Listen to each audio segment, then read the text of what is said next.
Hello बच्चों, let's read the question. Standard deviation for first 10 natural numbers is.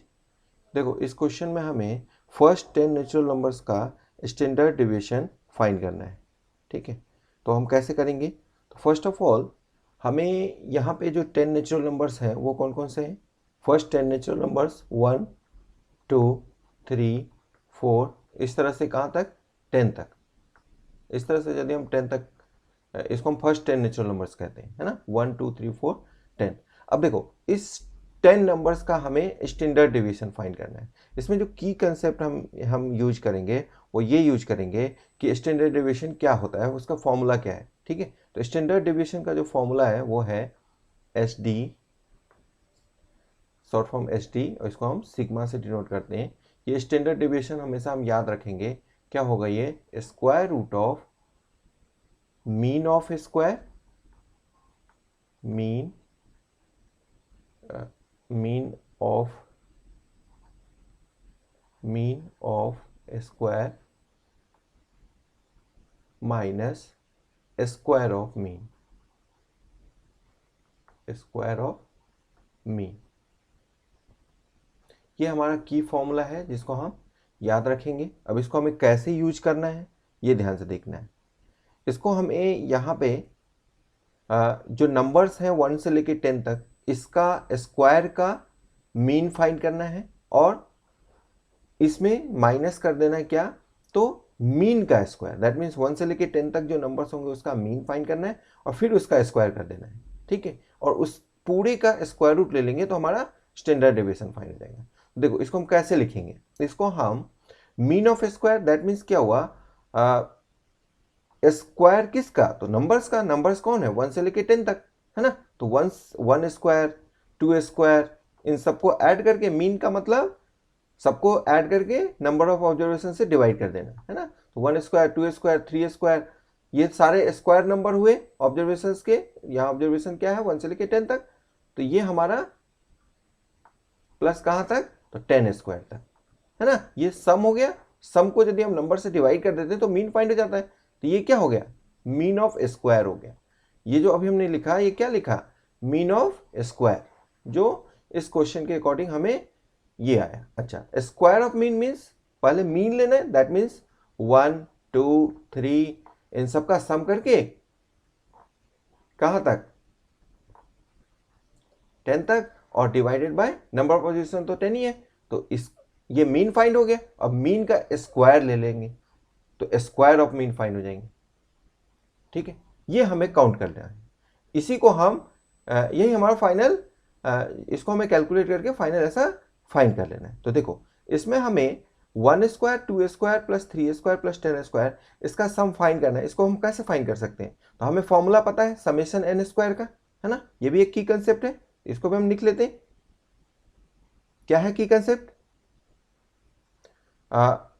वो पहले note कर लेते हैं। तो summation n square, summation n square ये क्या होता है? समेशन एन स्क्वायर मीन्स 1 से 1 स्क्वायर, 2 स्क्वायर प्लस 3 स्क्वायर, इस तरह से लेके एन स्क्वायर तक का सम, है ना। एन टर्म्स यदि है वो स्क्वायर में तो उसका सम क्या होगा, है ना। इसको शॉर्ट फॉर्म में ऐसे लिखते हैं, है ना।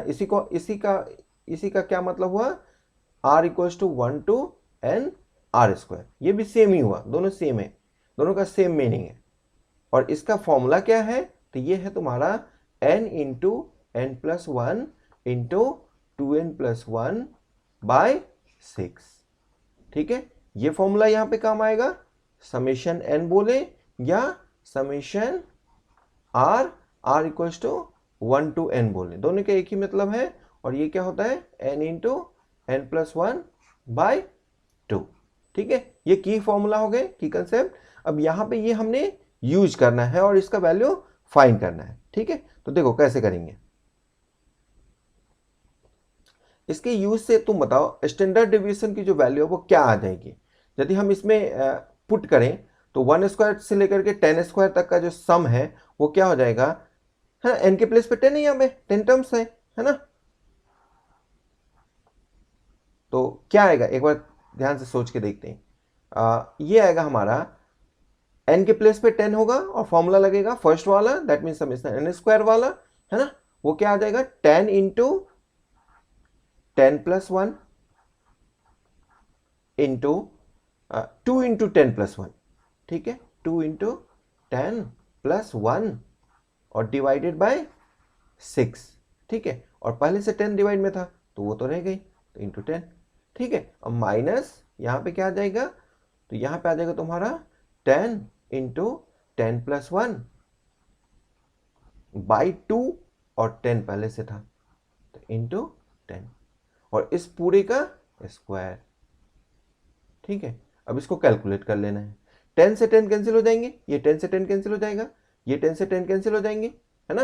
ये क्या आ जाएगा, ध्यान से देखना, 10+1 हमारा 11 और ये 21, ठीक है। तो 11 और इंटू 21/6, तो बेसिकली क्या आ जाएंगे, स्टैंडर्ड डेविएशन का जो वैल्यू है वो क्या आ गया, स्क्वायर रूट ऑफ 11, ठीक है, 11 इंटू 21/6, ठीक है, 11 इंटू 21/6 और माइनस 11/2 का होल स्क्वायर, तो ये आ जाएगा 11/2 का होल स्क्वायर, ठीक है। तो इसको यदि हम कैलकुलेट करेंगे, इसको कैंसिल कर लेते हैं 2 से, सॉरी 3 से, 3 7 जा एंड 3 2 जा, ठीक है। तो 7 11 इंटू 7 77, तो ये स्क्वायर रूट ऑफ 77/2 माइनस ये आ जाएगा 121, 11 स्क्वायर बाई 2 स्क्वायर 4। तो बेसिकली एलसीएम यदि हम लेंगे 4 और 2 का तो 4 आ जाएगा और यहाँ पे 2 से मल्टीप्लाई करेंगे तो 154 माइनस 121/4, ठीक है, एलसीएम ले लिया। अब ये 33 आ गया, स्क्वायर रूट ऑफ 33 और 4 का स्क्वायर रूट जो है वो 2 आ गया। स्क्वायर रूट ऑफ 33 की वैल्यू होती है 5.74, ठीक है, तो ये 5.74 अप्रॉक्स वैल्यू है, ठीक है, डिवाइडेड बाय 2, तो बेसिकली ये कितना आ गया, ये आ गया तुम्हारा 2.87, ठीक है, ये इसका वैल्यू आ गया। तो ये हमारा आंसर हो गया, ठीक है। अब ऑप्शन चेक कर लेते हैं। ऑप्शन में यदि हम ऑप्शन देखें तो ऑप्शन नंबर 4 है ना, ऑप्शन नंबर हमारा 4 करेक्ट हो गया, ठीक है। ये ऑप्शन 4 को हम मार्क कर लेते हैं, ये ऑप्शन 4 हमारा करेक्ट हो गया, ठीक है, 2.87। Hope you understood it well. Best of luck.